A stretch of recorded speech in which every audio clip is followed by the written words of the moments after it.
Pag-asa says Tropical Depression Quiapo has accelerated while moving northwest east of Luzon.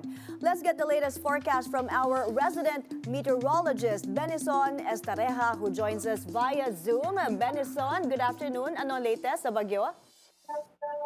Good afternoon, Miss Mai. As of 10 in the morning ay huling namataan po ang sentro nitong si Tropical Depression Quiapo at 830 kilometers east of northern Luzon. So it has maximum sustained winds of 45 kilometers per hour. So relatively, ito po ay mahina pa na bagyo.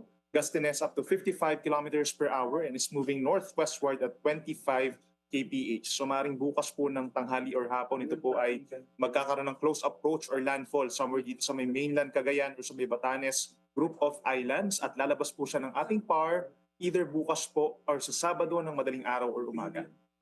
Benison, may potential ba ito na maging malakas na bagyo? At kung mangyayari man ito, ano ang mga areas na magiging maulan?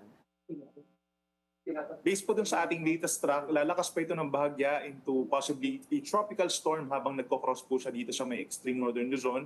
At sa paglabas niya ng PAR, posibleng mas lumakas pa ito bilang isang severe tropical storm. So yung nakikita nating scenario, sa ngayon po meron tayong mga wind signal number 1 in many areas of northern Luzon, pero hindi natin nirurule out na magtataas tayo hanggang wind signal number 2 dito sa may areas po ng Cagayan, Batanes, and the northern portions pa ng Ilocos Norte and Apayao. As for the rains, we're expecting po na bukod dun sa direktang epekto nitong si Bagyong Quiapo, dito po sa may northern Luzon na mayroong mga moderate to at times heavy rains, meron din po tayong asahang hanging habagat dito po sa may parting western sections ng Visayas and Mindanao within the next 24 hours na minsan ay malalakas. Benison, makaka-apekto ba ito sa Metro Manila at sa Calabarzon, ano? Dahil din sa habagat and also sa mga paboritong tourist spots like Palawan, Bohol at Boracay?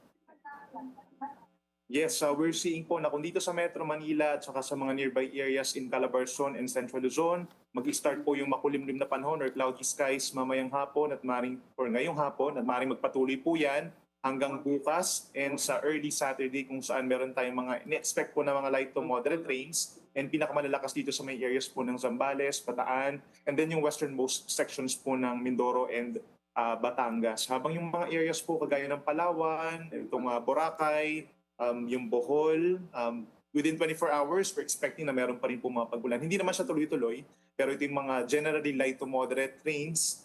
May times na malalakas din po, lalo na ngayong hapon, at maring magpatuloy po yung mga pag-ulan hanggang bukas. Alright, maraming salamat for the weather forecast, BNC resident meteorologist Benison Estareja.